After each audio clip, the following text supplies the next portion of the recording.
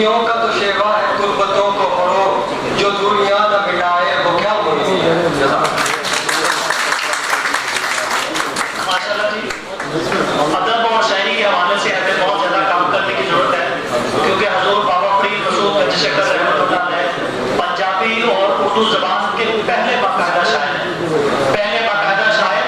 हमारे जद्दे अमजद हज़रत बाबा फरीद, इसलिए हमें अदब में बहुत ज़्यादा काम करने की ज़रूरत है। जी व्यूअर्स, अगर आपने अभी तक हमारा चैनल सब्सक्राइब नहीं किया तो सब्सक्राइब कीजिए और साथ में दिए गए घंटी के बटन को ज़रूर दबाइए ताकि अपडेट्स आपको बाकायदगी से मिलती रहें।